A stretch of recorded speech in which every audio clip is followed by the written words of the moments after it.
Trabajamos en empleos que odiamos para comprar cosas que no necesitamos solo para intentar impresionar a gente a la que, bueno, en realidad no le importamos nada.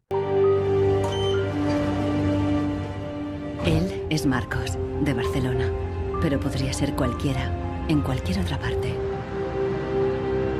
Se va a encontrar con algo que ocurre cada día en oficinas y hogares de todo el mundo.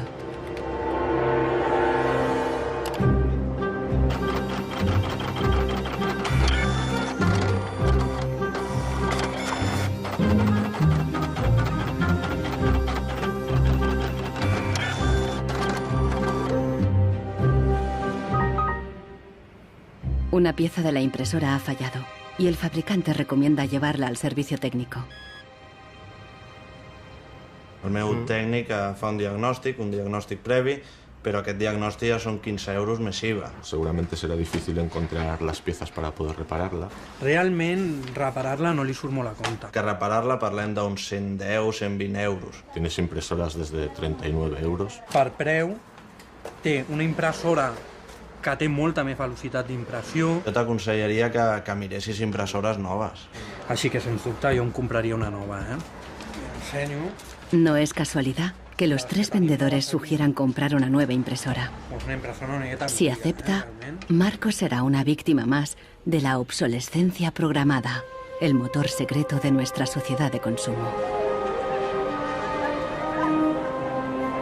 Our role in life seems to be just to consume things with credit, to borrow money to buy things we don't need. Nous vivons dans une société dominée par une économie de croissance dont la logique est non pas croître pour satisfaire les besoins, mais croître pour croître. Dans une société de croissance, quand il n'y a pas de croissance, c'est catastrophique. So if the consumer does not purchase, the economy is not going to grow. Planned obsolescence, the desire on the part of a consumer to own something a little newer, a little sooner than is necessary. En este documental revelaremos cómo la obsolescencia programada ha definido nuestras vidas desde los años 20, cuando los fabricantes empezaron a acortar la vida de los productos para aumentar las ventas. Also hat man sich gedacht, dann beschränken wir einfach die Lebensdauer auf 1000 Stunden. Descubriremos que diseñadores e ingenieros se vieron forzados a adoptar nuevos valores y objetivos.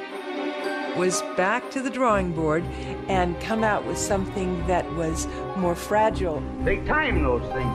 Take time them. So when you finally paid for them, they're used up. Conoceremos una nueva generación de consumidores que está llevando la contraria a los fabricantes. I do think that Apple's development of the iPod was intended to be one of planned obsolescence. ¿Es viable una economía sin obsolescencia programada y sin su impacto sobre el medio ambiente? Posterity will never forgive us. Posterity will suddenly find out about the throwaway lifestyles of people in the advanced countries.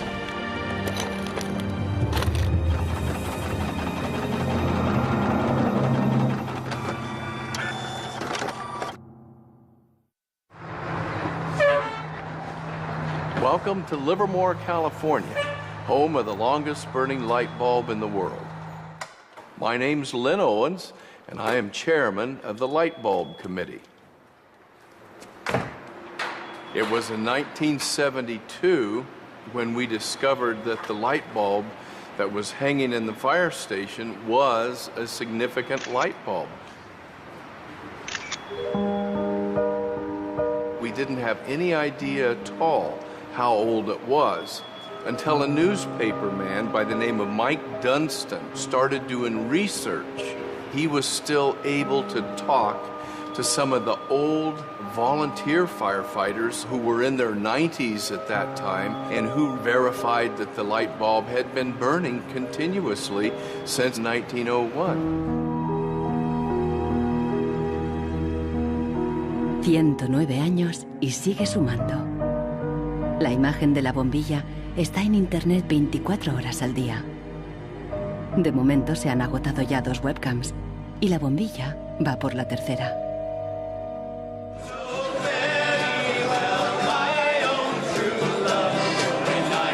En 2001, cuando la bombilla cumplió un siglo, Livermore organizó una gran fiesta de cumpleaños al estilo americano. I think we were hoping if we would get 200 people, we'd be happy, and we ended up with 800 or 900 people showing up.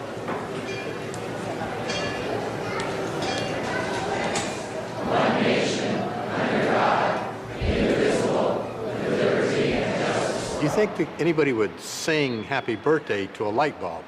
Well, we didn't think they would, but they did. Happy birthday, dear light bulb. Happy birthday to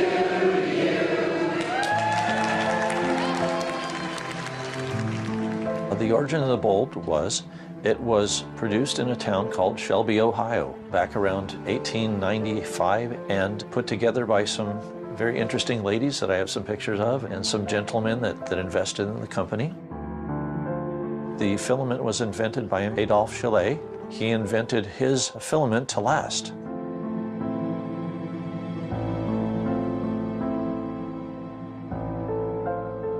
Why does his filament last? I don't know. It's a secret that he made and that died with him. La fórmula para un filamento de larga duración no es el único misterio en la historia de las bombillas. Un secreto mucho mayor es cómo y por qué este humilde producto se convirtió en la primera víctima de la obsolescencia programada. Weihnachten 1924 war ein ganz besonderer Tag. In einem Hinterzimmer in Genf trafen sich einige Herren in Nadelstreifenanzügen, um einem geheimen Plan nachzugehen. Sie gründeten das erste weltweite Kartell, das sich zum Ziel setzte, die Glühbirnenproduktion der gesamten Länder zu kontrollieren und den Kuchen namens Weltmarkt unter sich aufzuteilen. Dieses Kartell hat den Namen Phoebus. Phoebus incluía a los principales fabricantes de bombillas de Europa y de Estados Unidos, e incluso de lejanas colonias en Asia y África. Das Ziel ist gewesen, Patente auszutauschen, die Produktion zu kontrollieren und vor allem aber den Verbraucher zu kontrollieren. Es ist umso besser für diese Firmen, wenn der Verbraucher regelmäßig Glühlampen kauft, und wenn die Glühlampen lange brennen, ist das ein ökonomischer Nachteil. En un principio, la meta de los fabricantes era una larga vida para sus bombillas. On October 21st, 1871, numerous experiments resulted in the production of a small unique lamp of comparatively enormous resistance. The filament being under conditions of great stability after the... En 1881, Edison puso a la venta su primera bombilla. Duraba 1500 horas. En 1924, cuando se fundó el cártel Phoebus, se anunciaban con orgullo 2500 horas de vida útil y los fabricantes destacaban la longevidad de sus bombillas.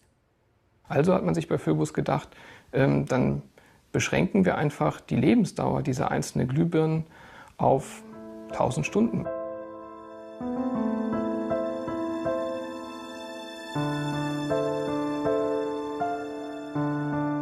(1925) wird ein entsprechendes Komitee gegründet, das 1000-Hour Life Committee, was sich zum Ziel setzt, auf technischer Basis die Lebensdauer der Glühlampen auf diese Brenndauer zu beschränken.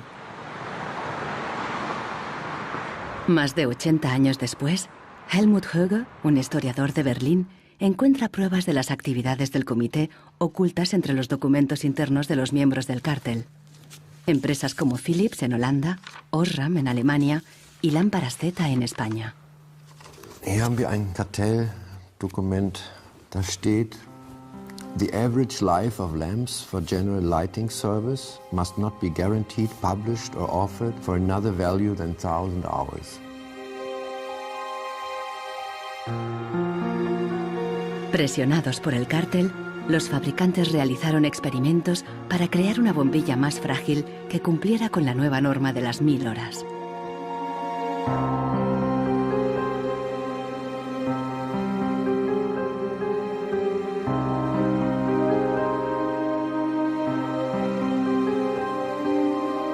La fabricación estaba rigurosamente controlada para asegurarse de que se cumplía la norma.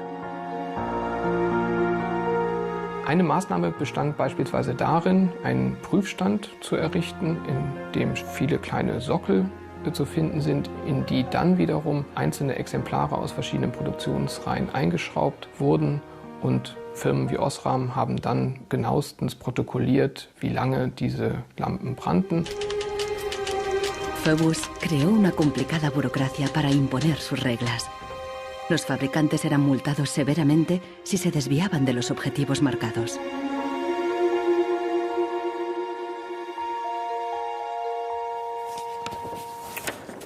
Hier haben wir eine Straftabelle aus dem Jahr 1929, die genau zeigt, wie viel Schweizer Franken Strafe für 1000 verkaufte Glühbirnen die Mitglieder des Kartells zahlen müssen, wenn die Lampen länger halten als zum Beispiel 1500 Stunden.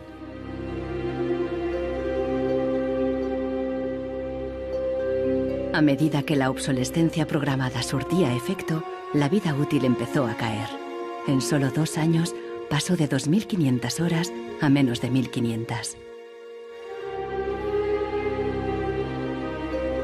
En los años 40, el cártel ya había conseguido su objetivo. Una bombilla estándar duraba 1000 horas.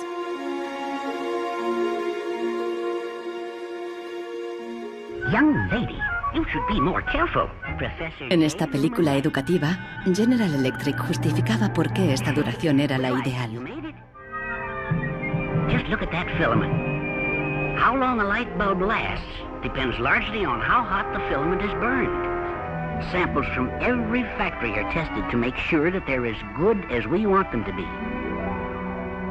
I can see how this was very tempting in 1932. I think at the time sustainability was actually substantially less of an issue because I don't think they looked at the planet as being one with finite amount of resources. They looked at it as from an abundance perspective.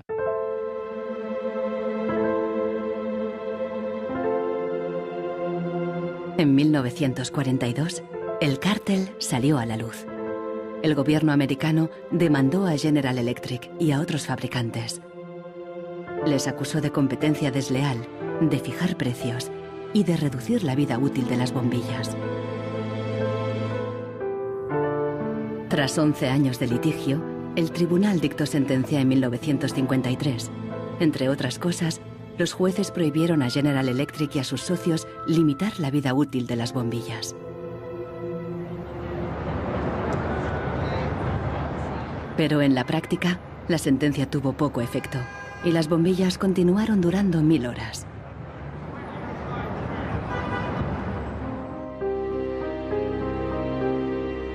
En las décadas siguientes se patentaron docenas de nuevas bombillas, incluso una que duraba 100.000 horas. Pero ninguna llegó a comercializarse. Offiziell hat es ja Phoebus eigentlich nie gegeben, wenn auch diese Spuren der Öffentlichkeit nie ganz verborgen gewesen sind. Die Strategie dahinter ist, sich in bestimmten Zeitabständen immer wieder umzubenennen. Dann heißt es mal internationales Elektrizitätskartell, dann mal wieder irgendein anderer Name. Entscheidend ist, dass diese Idee als Institution natürlich weiter besteht. Ironically, the light bulb has always been a symbol for ideas and innovation, and yet it's one of the early and best examples of planned obsolescence. Nichols Fox vive en un lugar perdido en las montañas de Virginia. Aquí escribe sobre el impacto social de la tecnología y a veces se atreve con la poesía.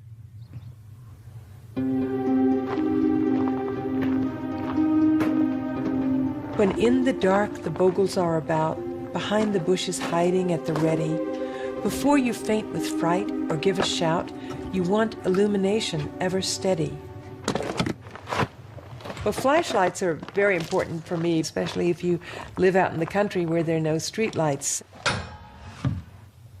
I started having enormous problems with them, and yet I would get a new bulb, I would get new batteries, and these flashlights just wouldn't work. Nichols Fox es víctima de la obsolescencia programada, aún estando lejos de la moderna vida urbana. Here's a General Electric memo from the 30s. 2 or 3 years ago, we proposed a reduction in the life of flashlight lamps from the old basis on which one lamp was supposed to outlast 3 batteries to a point where the life of the lamp and the life of the battery would be approximately equal. Flashlights are not toys. Flashlights are safety devices. It's just infuriating, really, to think that, first of all, they would do this so quietly, and second of all, they would do it at all. I believe it's the duty of everyone to complain about products that don't work. So I decided to write sonnets of complaint. A sonnet of complaint, I prefer the Italianate form of sonnet, which Shakespeare used. Instead, this box is filled with a collection of flashlights dead and way beyond repair. Scarcely used and coddled to perfection, their quick demise I cannot think is fair. So can it really be too much to ask that Eveready's lights be made to last?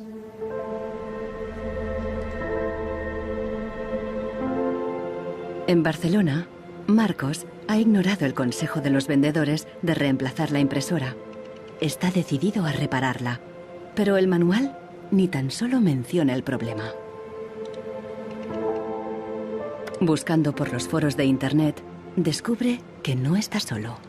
Doncs hi ha molta gent als fòrums que té els mateixos problemes que jo, que té problemes a la impressora, no l'imprimeix, es bloqueja i no poden fer res. Pasa en varias marcas de impresoras. Ninguno de los cientos de mensajes ofrece una solución. Marcos está buscando una aguja en un pajar.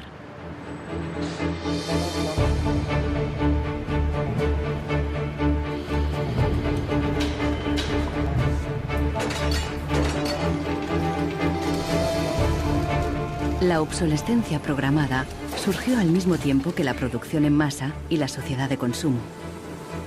The whole issue with products being made to last less long is part of a whole pattern that began in the Industrial Revolution, when the new machines were producing goods so much more cheaply, which was a great thing for consumers, but consumers couldn't keep up with the machines. There was so much production.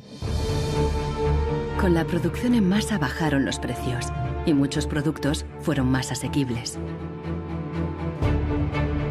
Pero los fabricantes estaban preocupados.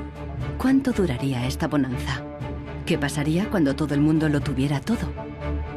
Ya en 1928, una influente revista de publicidad advertía: un artículo que no se desgasta es una tragedia para los negocios.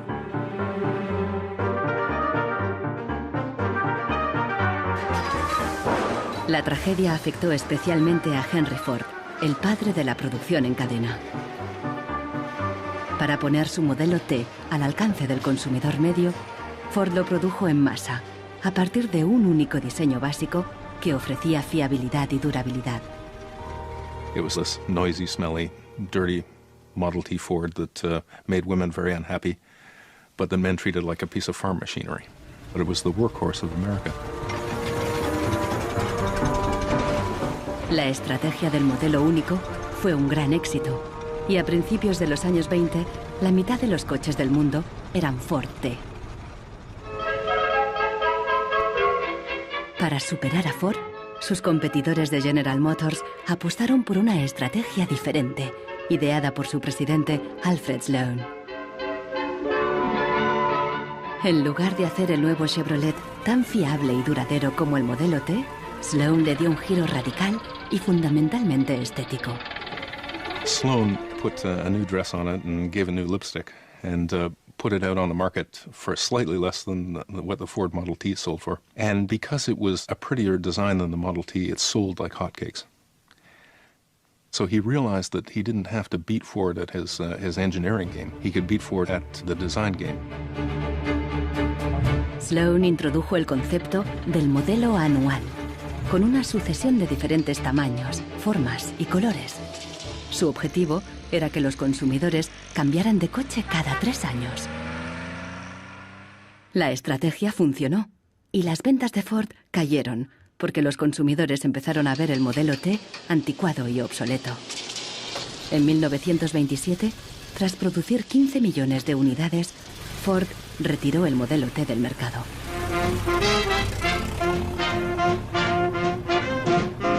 A partir de entonces, adoptó la misma estrategia que General Motors, con nuevos modelos cada año. La industria del automóvil creció como la espuma y aceleró la economía.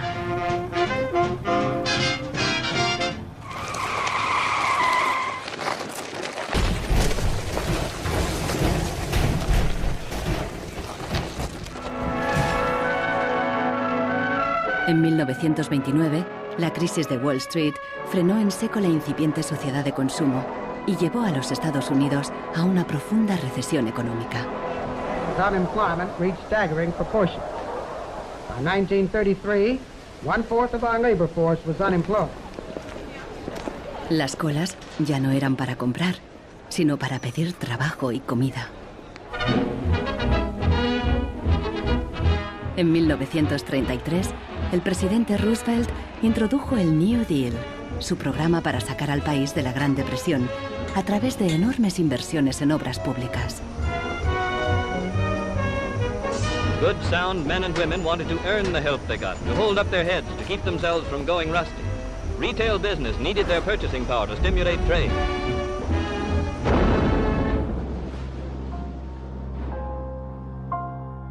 Pero no todo el mundo confiaba en el New Deal. Desde Nueva York llegó una propuesta radicalmente diferente. Bernard London, un prominente inversor inmobiliario, sugirió salir de la depresión haciendo obligatoria la obsolescencia programada.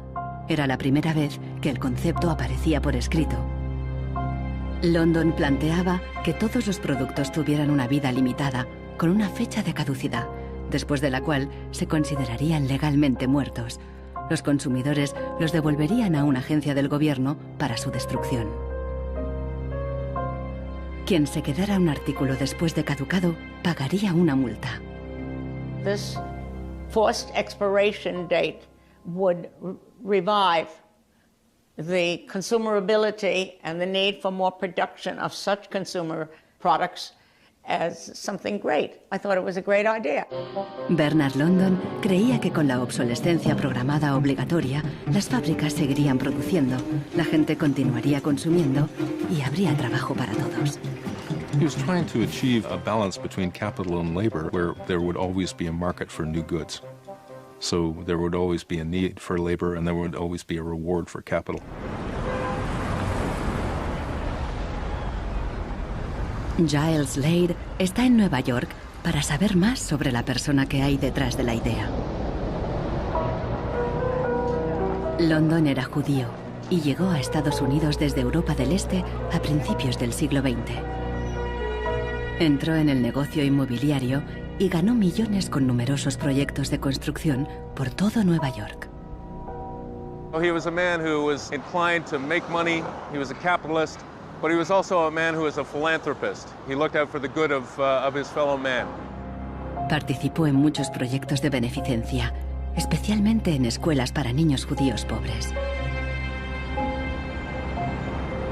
No queda claro si con la obsolescencia Bernard London pretendía maximizar los beneficios o bien ayudar a los parados. Giles Slade se pregunta sobre sus motivaciones personales y ha localizado a alguien que le conoció. I have a picture of Bernard London, and You do? Well, I think so, and I wonder Oh, if I you'll, don't believe I wonder it. if you'll be able to recognize him. He's there. Oh, in don't tell me which one he Okay, is. And okay. let's see. Ah, isn't that interesting? Yes, definitely intellectual looking. And you met Bernard London in 1933. When I after- was about 16, 17, my dad and mother had this big Cadillac car, which was the size of a Zeppelin. Mother was driving like a chauffeur. Dad was in the front, and Mr. and Mrs. London were in the back of the big limousine. Dad said that Mr. London should explain his philosophy to me. He's a very interesting man. And he just told me in a few words that that was his idea to reduce the Depression. We were in an economic mess, worse than today even. Was obsessed with this idea. Like an artist is utterly obsessed with his paintings, you know. He actually whispered to me in the car, afraid that his theory might be too radical. De hecho, la idea de Bernard London pasó inadvertida y la obsolescencia obligatoria nunca se puso en práctica.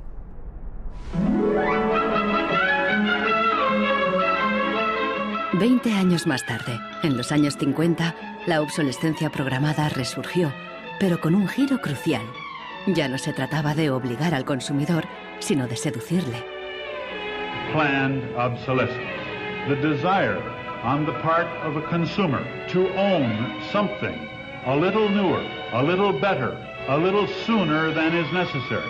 We certainly in America and by Esta es la voz de Brooks Stevens, el apóstol de la obsolescencia programada en la América de la posguerra.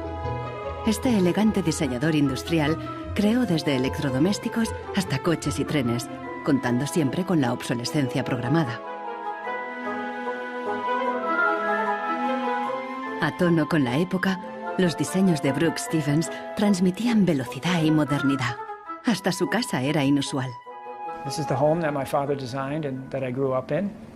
When it was being built out in the suburbs, everybody thought it was going to be the new Greyhound bus station because it did not look like a traditional home. Here's a family photo of my father, myself, my two older brothers, my older sister, and my mother. Our home was always filled with the products that he designed for his clients, like the Lawn Boy. So every few years we would get a new Lawn Boy mower. And my mother enjoyed cutting the grass herself. And to some degree, she would be doing some product testing, because if there were things that she didn't like about it, you know, he would hear about it.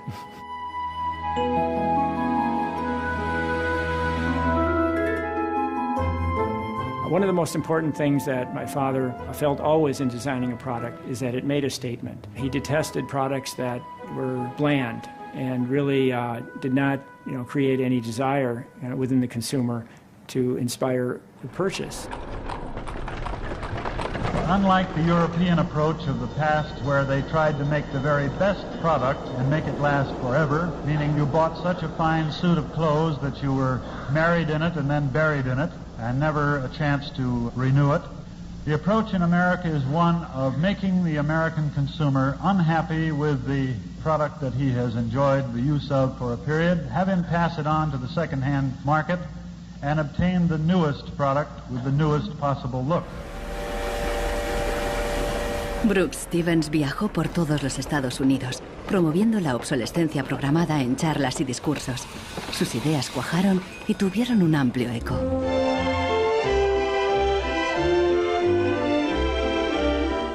Women and men alike are increasingly interested in the look of things. They eagerly give their attention to what's new and beautiful and advanced. Oldsmobile's elegant golden rocket. Sports outfit by Pat Primo of Los Angeles.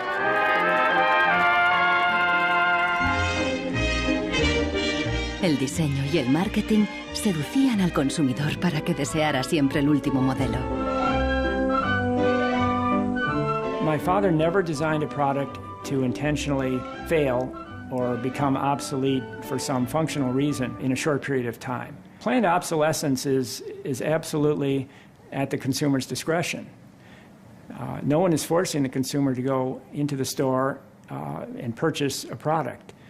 You know, they go in under their own free will. That's their choice.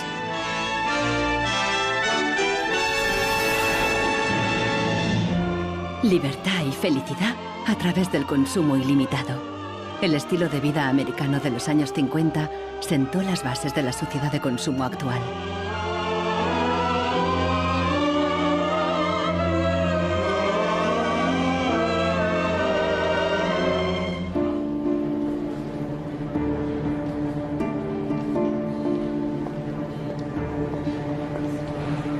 See, without planned obsolescence, these places wouldn't exist.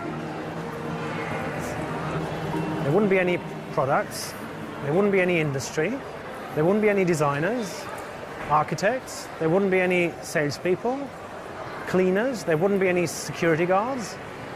All the jobs would go.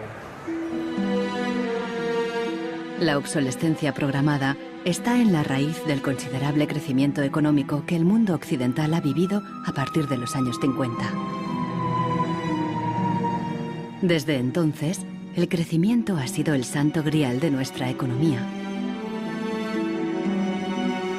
Nous vivons dans une société de croissance dont la logique est non pas croître pour satisfaire les besoins, mais croître pour croître, croître à l'infini, faire croître sans limite la production et pour justifier cette croissance de la production, faire croître sans limite la consommation. Serge Latouche, un destacado crítico de la sociedad del crecimiento, escribe a menudo sobre sus mecanismos. Au fond, il y a trois instruments fondamentaux qui sont la publicité, l'obsolescence programmée et le crédit.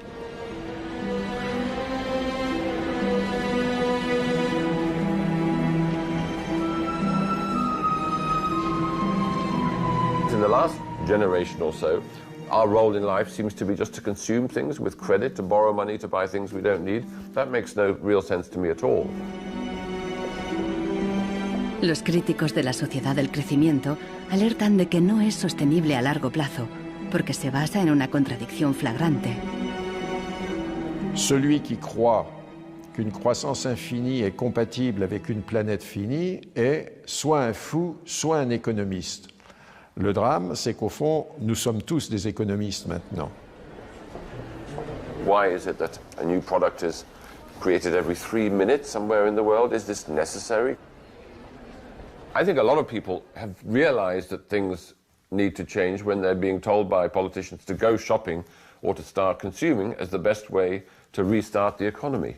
On peut dire qu'avec la société de croissance, on est embarqué dans un bolide qui désormais manifestement n'a plus de pilote, qui va à toute allure et dont on peut prévoir le destin qui est soit de se fracasser contre un mur, soit de sombrer dans un précipice.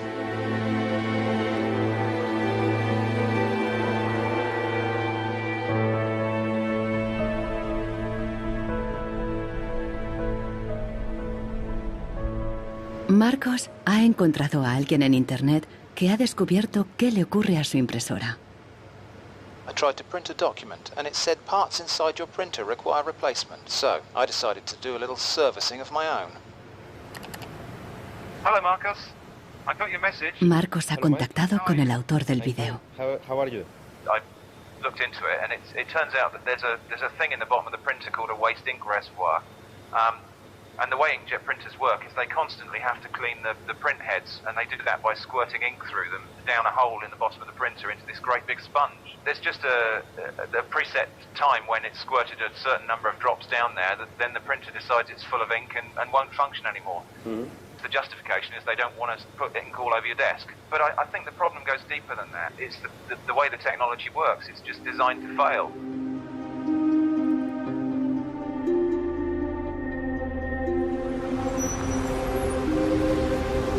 ¿Es ético diseñar un producto para que falle?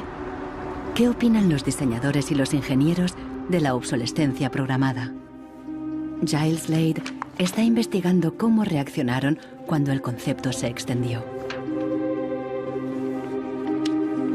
In the 1950s, there's a debate among engineers about whether or not they should be deliberately death dating products. And most of the debate is framed in a magazine called Design News. Las empresas querían que se acortara deliberadamente la vida útil de los productos mediante el diseño técnico.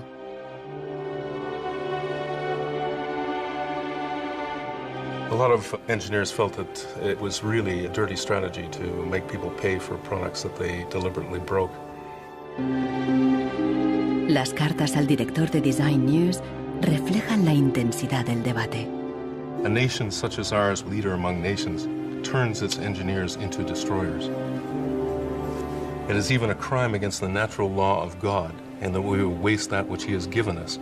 So engineers were in a really complicated ethical time. This confrontation with planned obsolescence provoked them to examine their most basic ethical concepts.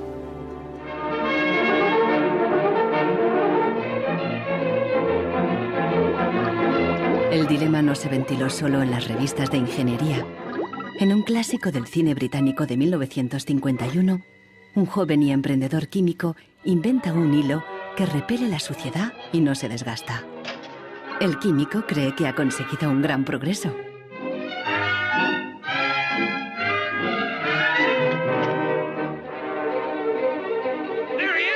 Pero no a todo el mundo le gusta el invento, y al poco le persiguen no tan solo los dueños de la fábrica, sino también los obreros, que temen por sus empleos. Well, that's really interesting, and it reminds me of something that actually happened in the textile industry. En 1940, el gigante químico DuPont presentó una fibra sintética revolucionaria, el nylon.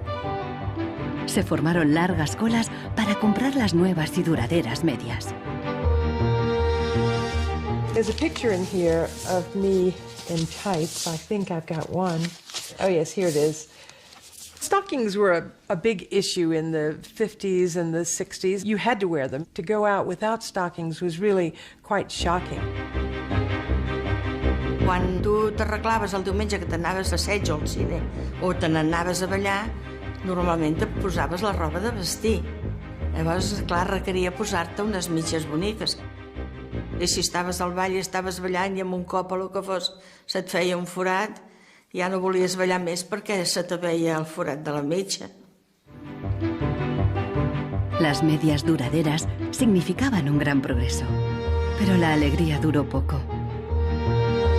My father worked for DuPont before and after the war in the nylon division, and he told me a story about how when nylon first came out and they were trying it out for use in stockings, the men in his division were asked to take these stockings home for their wives and girlfriends to try out.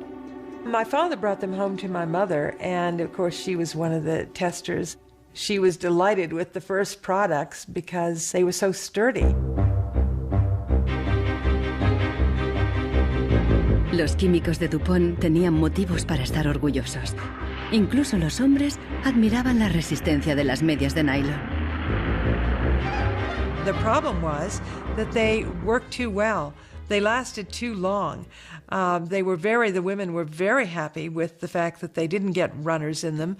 Unfortunately, this meant that the companies producing the stockings were not going to sell very many.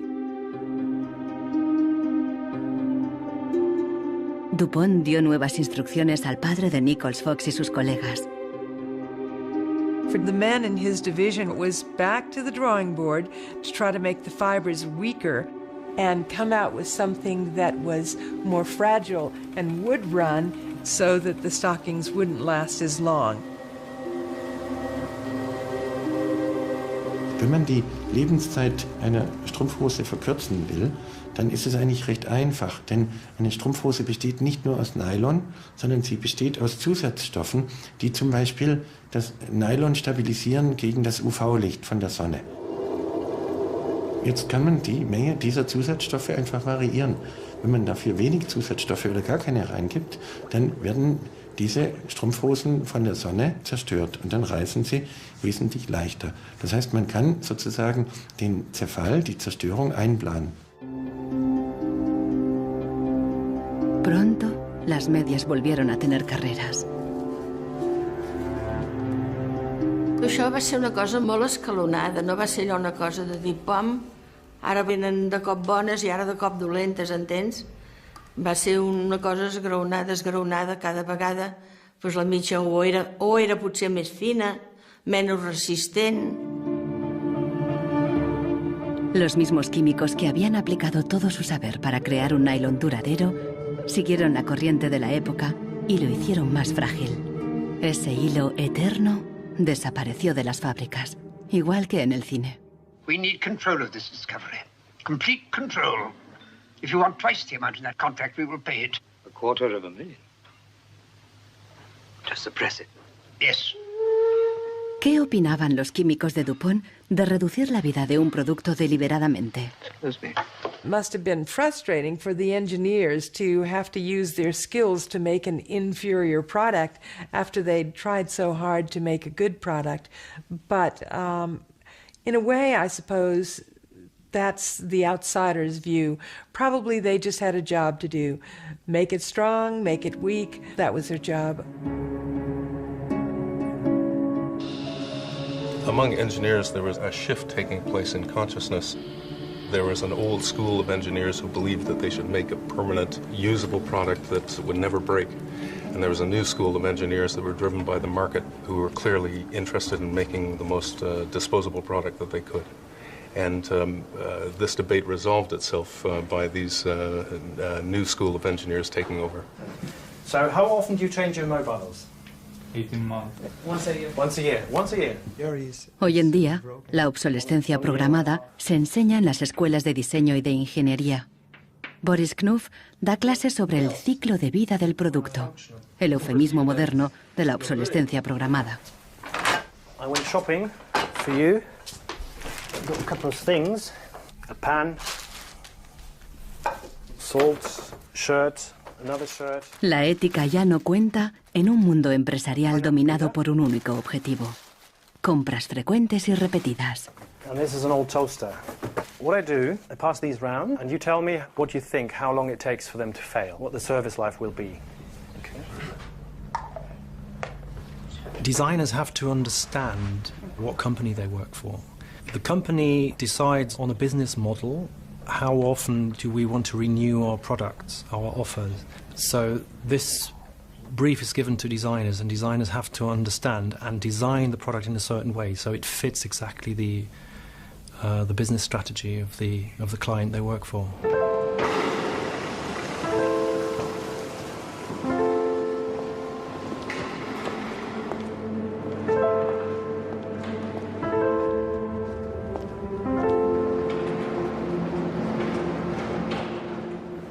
Consultando manuales de instrucciones, Marcos se da cuenta de que los ingenieros determinan la vida útil de muchas impresoras al diseñarlas.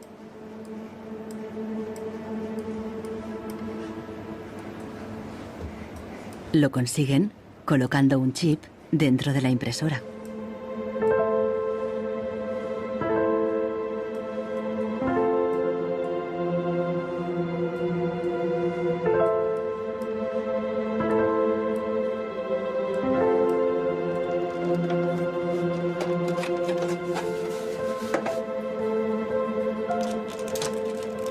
Hi ha un altre chip, que és una EEPROM, que és un chip on es guarda una compta d'impressions. I quan s'arriba a una determinada compta és quan es bloqueja la impresora i deixa d'imprimir. Ahora que ha descubierto al culpable, Marcos intentará poner en marcha de nuevo su impresora.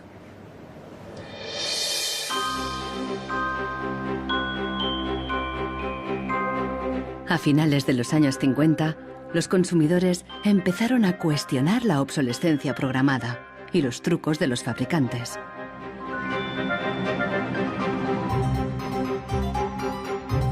La Asociación de Consumidores de Estados Unidos puso a prueba la vida útil y la durabilidad de numerosos productos. La asociación publicó los resultados en su revista, de creciente tirada e influencia. También empezó a presionar para conseguir protección legal para el consumidor. 20 años después, la asociación ganó una importante batalla contra la obsolescencia programada al promulgarse las primeras leyes sobre la garantía.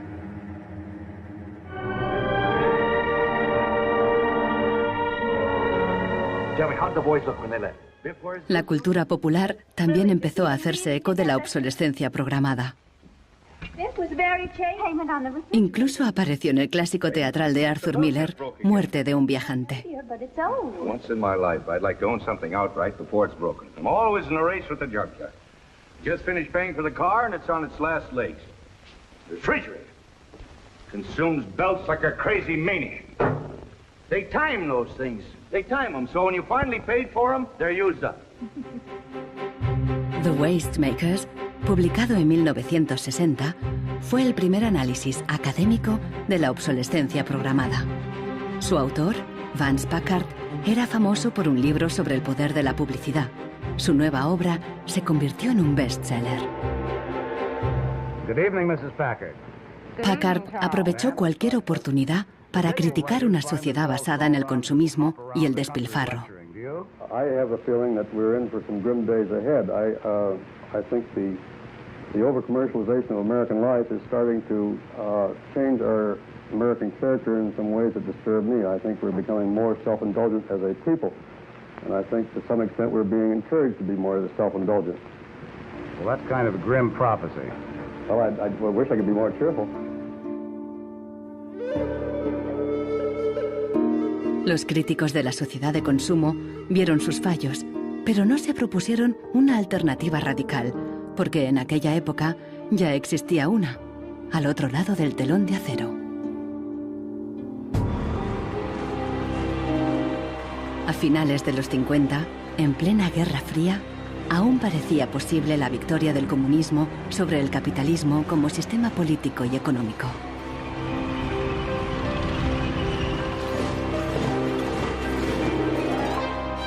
La economía comunista no se basaba en el libre mercado, sino que estaba planificada por el Estado. Era poco eficiente y sufría una falta de recursos crónica. En ese sistema, la obsolescencia programada no tenía ningún sentido. En la antigua Alemania del Este, la economía comunista más eficiente, las normas estipulaban que las neveras y las lavadoras debían funcionar durante 25 años. Hier, dieser DDR-Kühlschrank, den habe ich 1985 gekauft. Der ist also mindestens 24 Jahre alt. Und die Glühbirne ist ebenso alt, habe ich noch nie ausgewechselt. Die ist also auch schon fast 25 Jahre alt. En 1981, una fábrica de Berlín Este empezó a producir una bombilla de larga duración. Da oben war die zentrale Prüfstelle für die Lebensdauer von Glühbirnen.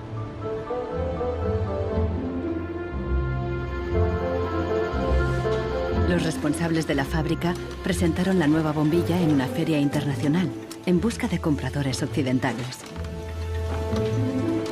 Als die ostdeutschen Glühlampenhersteller 1981 diese Langlebensdauerglühlampen auf der Hannoveraner Messe präsentierten, meinten ihre Westkollegen von Osram, ihr wollt euch wohl alle arbeitslos machen. Woraufhin die NAVA-Leute, Ingenieure, antworteten, nein, im Gegenteil, indem wir Ressourcen schonen und den Wolfram nicht verpulvern, behalten wir gerade unsere Arbeitsplätze. Los occidentales rechazaron la bombilla. En 1989 cayó el muro de Berlín. La fábrica cerró y la bombilla de larga duración dejó de producirse. Ahora solo se puede ver en exposiciones y museos.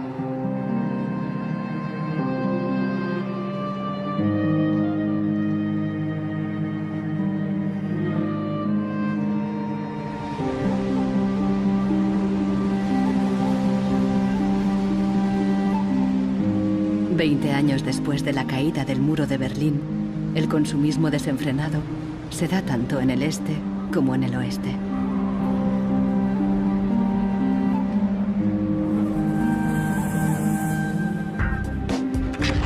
Con una diferencia. En la era de Internet, los consumidores están dispuestos a luchar contra la obsolescencia programada. So this is the studio. This is where we make all of our movies. We take snapshots of everyone that comes in. We use Polaroid film, which they stopped making. So it's like, this film's like a dinosaur, it's extinct. We're big VHS fans here, and what we do is we dub all movies from DVD to VHS, and then we catalog them. Para los hermanos Neistat, artistas y cineastas de Nueva York, ningún objeto es obsoleto. Siempre pueden encontrarle un lugar en la pared o en su próxima película. The first movie we made that really broke through was a movie about the iPod. And I was completely broke, and I had gotten this iPod. It was like $500, $400. And about 8 months later, 12 months later maybe, the battery died in it. And I called Apple to ask them to replace the battery. And their policy at the time was to tell their customers to buy a new iPod. You might as well go get a new one. Apple doesn't offer No. Apple doesn't offer a new battery for the iPod? No. It wasn't that the battery died that was annoying, because in my Nokia cell phone, the battery dies, you buy a new battery. Even in my Apple laptop, when the battery would die, you replace the battery. But in the iPod, this expensive piece of hardware, when the battery died, you had to replace the entire unit. So it was my brother's idea to make a movie about just that. We went around with a stencil spray painting on every iPod advertisement we saw in town. iPod's unreplaceable battery lasts only 18 months.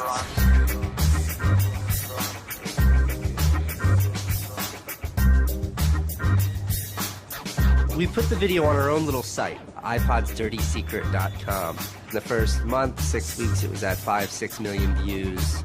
And the site went absolutely bananas. Una abogada de San Francisco, Elizabeth Pritzker, oyó hablar del vídeo y decidió demandar a Apple por el tema de la batería del iPod. Medio siglo después del caso del cártel, la obsolescencia programada llegaba de nuevo a los tribunales. When we brought this litigation, this was 2 years after the iPod was introduced, Apple had sold about 3 million iPods nationwide in the United States. Buena parte de esos iPods tenían problemas con la batería y sus propietarios estaban dispuestos a ir a los tribunales. Igual que el vídeo de los hermanos Neistat, la idea de una demanda se extendió por Internet y captó la atención de miles de afectados. Uno de ellos era Andrew Westley. I'm a music-oriented person, and my iPod is an extension of my being. I bought it actually to hold my music while I traveled transcontinental, and I think on the first flight between San Francisco and New York, if I'm remembering it correctly, the battery had drained before we actually took off on the runway. We selected from amongst the consumers who had called us individuals who would serve as representatives in a class action. A class action is really a device that's fairly unique to the United States, where a small group of people stands in the shoes of a large group to bring one claim before a court. My role in that case was as class representative on behalf of thousands, maybe tens of thousands of people. The case came to be known as Westley versus Apple. When my friends and family learned that this was a major case, they thought I was, becoming a radical. Here I am going to sue. I was the next Erin Brockovich. En diciembre de 2003, Elizabeth Pritzker presentó la querella ante el Tribunal del Condado de San Mateo, a un tiro de piedra de la sede central de Apple. We asked Apple for a number of technical documents regarding the battery life in the iPod, and we received a lot of technical data about the battery design, about the testing of the battery, and learned through that discovery that the type of the lithium battery that was contained within this iPod was designed, by design, to really only have a short period of life. I do think that Apple's development of the iPod was intended to be one of planned obsolescence. El caso nunca llegó a juicio. Después de meses de tensión, las dos partes llegaron a un acuerdo. Apple creó un servicio de recambio de las baterías y prolongó la garantía a 2 años. Los querellantes recibieron una compensación. Andrew Westley aceptó un descuento de $50 para un nuevo producto Apple. They retained me as a customer. I bought an expensive laptop, and so I couldn't help but think that in the end, really, the benefit of my specific settlement really was Apple's benefit. One thing that really bothers me personally is that Apple really promotes itself as a young, hip, forward-thinking company, and for a company like that not to have a good environmental policy that allows consumers to return products for proper recycling and disposal is really counterintuitive and counter to their message.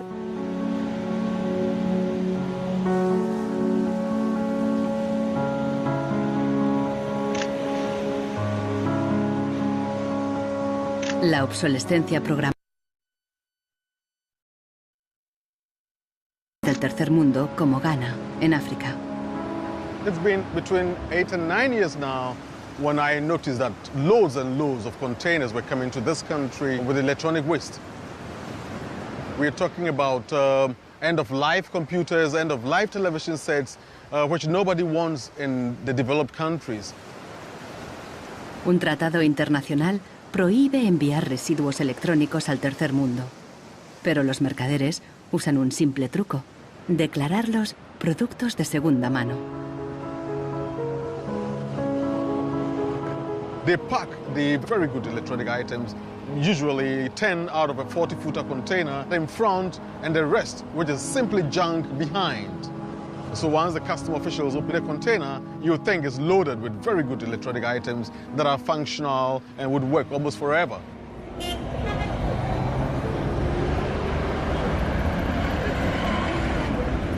Los contenedores se descargan cerca del puerto donde comerciantes ganeses compran cualquier aparato que funcione o que se pueda reparar. De aquí, los llevan a la capital, Accra. En Ghana, si algo se puede reparar, no se tira así como así. Andrew Obusu compra ordenadores de segunda mano de Europa y los repara. This machine is from Spain. I check this machine and then get to find out that the hard disk is not working. Then I change the hard disk, the one is working.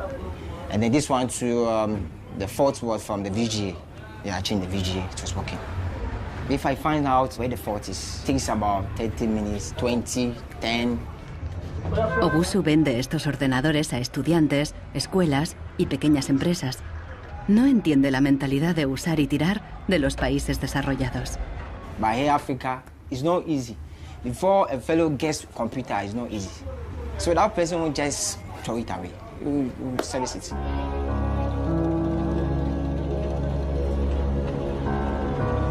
Pero más del 80% de los residuos electrónicos que llegan a Ghana no se pueden reparar y acaban abandonados en vertederos por todo el país.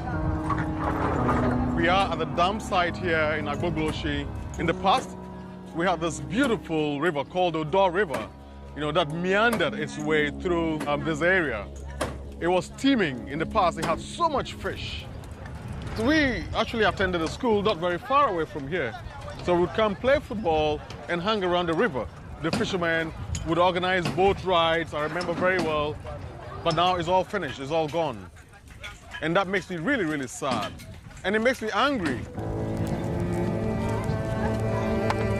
Hoy en día, aquí no hay niños jugando después de clase.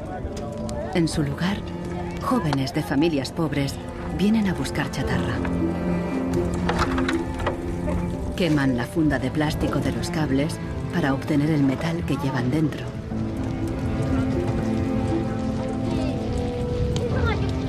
We get some from the computer, TV, and then the machines.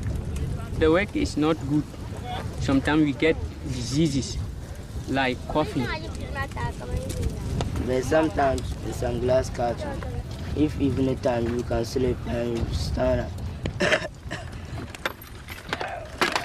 Los niños más pequeños rebuscan en los restos para encontrar cualquier pequeño trozo de metal que los mayores hayan olvidado. Los chatarreros compran este metal y lo revenden a países en crecimiento económico.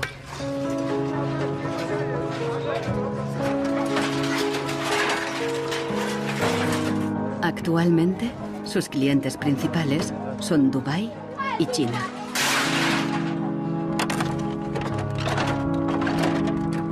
Some of those behind the shipments have said that, well, we're trying to bridge the digital divide between Europe, America, and then the rest of Africa and Ghana, of course. But the reality is that these computers that are sent here simply do not work. There's no point in receiving electronic waste when you cannot deal with it, more so when you did not produce it and your country is being used as the world's trash bin.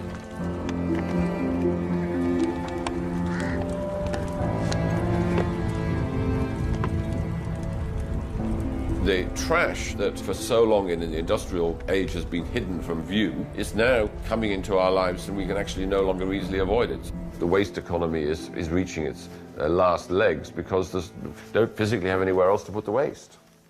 Planned obsolescence, what I understand of it, is it has been driven because there are economical incentives to do so. It is more interesting for a company to build a product that doesn't last longer than 3 years or 1,000 hours, because then it can sell more products. I think in the course of time, we've come to realize that the planet that we're living on cannot sustain that forever. There's a limit to natural resources, and there's a limit to energy resources that we have. Posterity will never forgive us. Posterity will suddenly find out about the throwaway attitudes, the throwaway lifestyles of people in the advanced countries. Gente de todo el mundo ha empezado a actuar contra la obsolescencia programada. Mike Anane lucha desde el final de la cadena. Ha empezado recopilando información. This is where I keep the e-waste that have asset tags or property tags. This says Amu Center Nordvest Zeeland. It's from Denmark. This is from Germany, sent here simply to be dumped. Westminster College, Leeds City Council, also in the UK. This is from Italy. Apple should know better. It's a company that claims to be so green. There's a lot of Apple products that are being dumped here.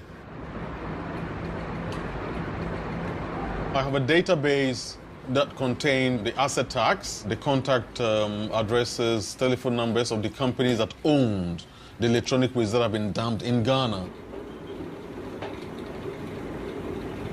Mike piensa convertir esta información en pruebas para una denuncia ante un tribunal.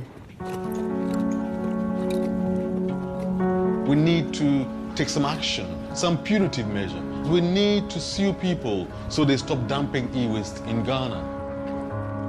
We have in the United States several models of legislation that I think could be adapted in this area. We have, for example, the Clean Air Act, the Clean Water Act. That type of legislation easily could be adapted to the electronic or manufacturing process where you are requiring manufacturers who produce products to ensure that they are disposed of in a way that is environmentally friendly. I think that we've got to stay on top of it. We've got to absolutely band together. We've got to use the internet, we've got to blog about it, and we've got to band together to strengthen numbers, and that's the only way to change it.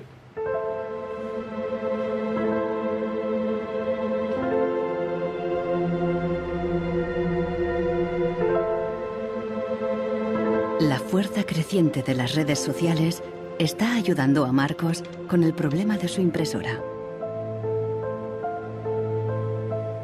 Ha encontrado la aguja en el pajar, en Rusia. Una web parece ofrecer un software gratuito para impresoras con un chip contador. El programador se ha tomado la molestia de explicar su motivación personal. Stops printing and says some cryptic message. What parts inside your printer require service maintenance. This happens due to a bad construction. This is their business model. Not a good one for user and environment. So I looked and found a way to make user-friendly software to allow active users a reset an input counter. Marcos no sabe qué puede pasar, pero decide bajarse el software de todos modos. Desde un pequeño pueblo en Francia, John Zácara lucha contra la obsolescencia programada, ayudando a gente de todo el mundo a compartir ideas de negocio y de diseño. In all poorer countries, things are repaired automatically. The notion you throw a product away just because it breaks for some reason is completely unknowable and unthinkable, actually, to somebody in the South. In India, there's an actual word, jugaad, to describe this tradition of being able to fix things pretty much regardless of the complexity of it. We try to find people who are actively doing projects in the world rather than just talking about things or making abstract statements about how awful things are or what has to be changed.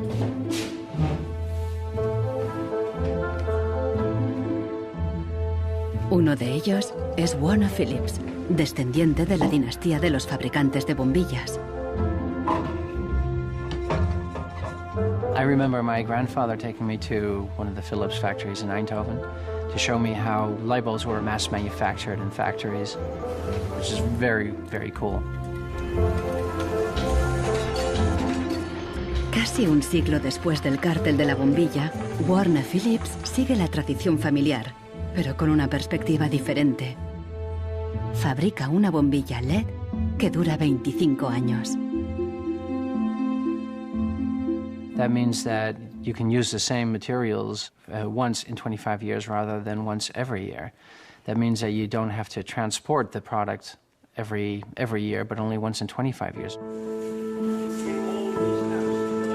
Para él, no es contradictorio fabricar productos de larga duración y dirigir un negocio rentable. It's not like there's a green world and there is a business world. I think business and sustainability go hand in hand. It's actually the best basis to build a business on. And the only really real way to do that, I believe, is to factor in the true costs of the resources that have been used, but you also look at the energy consumption. You also look at the indirect energy consumption of transportation. Si on faisait vraiment payer aux transporteurs le coût réel du transport, sans parler du fait que le pétrole est une ressource non renouvelable et pour lequel on n'a pas vraiment de substitut, je dirais que le prix du transport devrait être multiplié par 20 ou 30. Avec un prix du kilomètre transporté multiplié par 20 ou 30, ça changerait beaucoup de choses. Una simple bombilla sería mucho más cara si su precio incluyera todos los costes ocultos, materias primas, emisiones de carbono y el impacto ambiental de la producción y el reciclaje. If you factor all of that into every product that you manufacture, then there will be huge incentives for manufacturers and entrepreneurs all over the planet to make products that last forever. También se puede luchar contra la obsolescencia programada replanteando la ingeniería y la producción de los productos. Un concepto nuevo, de la cuna a la cuna. Afirma que si las fábricas funcionaran como la naturaleza, la propia obsolescencia quedaría obsoleta. Wenn man über Umweltschutz redet, meint man bei uns immer sparen, verzichten, vermeiden, reduzieren, Nullabfall, weniger schädlich. Wenn man sich die Natur aber im Frühling anschaut, ein Kirschbaum, kein Sparen, kein Verzichten, kein Vermeiden. El ciclo natural produce en abundancia, pero las flores caídas y las hojas secas no son residuos, sino nutrientes para otros organismos. Die Natur kennt keine Abfälle, sondern sie kennt nur Nährstoffe. Braungart cree que la industria puede imitar el ciclo virtuoso de la naturaleza y lo demostró al rediseñar el proceso de producción de una fábrica textil suiza. Wenn man zum Beispiel einen Stoff hat, dazu ein Sofa damit bezieht oder einen Stuhl, dann sind die Zuschnitte, was man abschneidet, so giftig, dass es als Sondermüll entsorgt werden muss.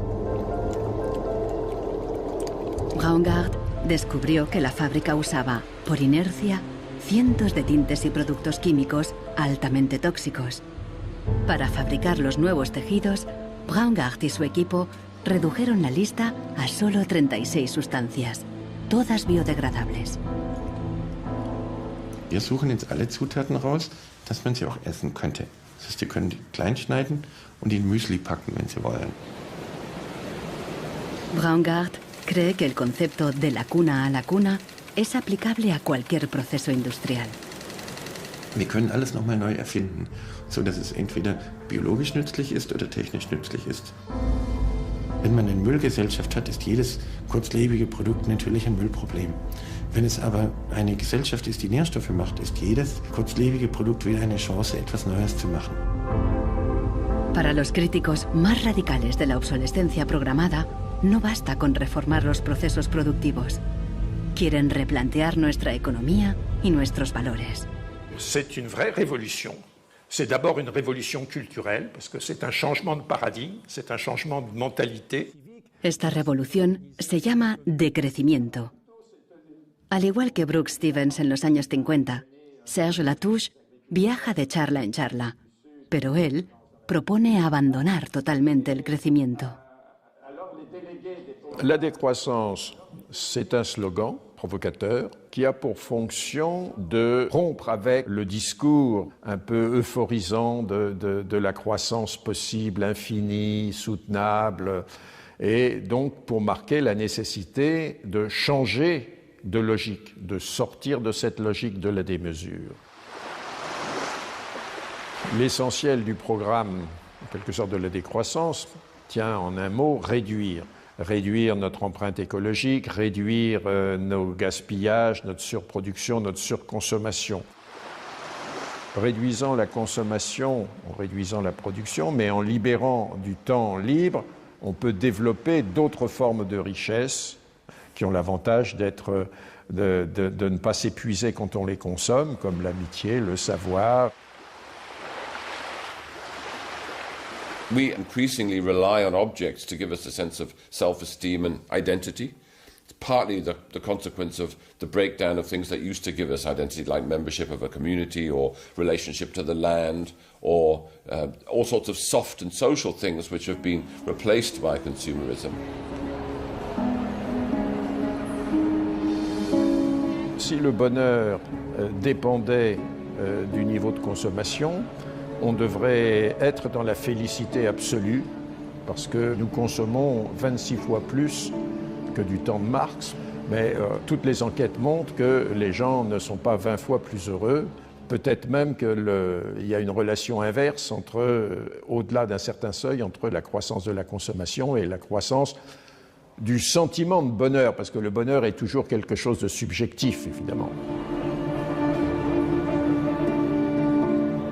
Los críticos del decrecimiento temen que destruirá la economía y nos llevará de vuelta a la edad de piedra. Revenir à une société soutenable, c'est-à-dire une société dont l'empreinte écologique ne dépasse pas une planète, eh bien, ça n'est pas revenir à l'âge de pierre, c'est revenir, toutes choses égales d'ailleurs, pour un pays comme la France, aux années 60. Ça n'est pas vraiment l'âge de pierre. On peut dire que la société de décroissance réalise la vision de Gandhi qui disait le monde est assez grand pour satisfaire les besoins de tous, mais il sera toujours trop petit pour satisfaire l'avidité de quelques-uns.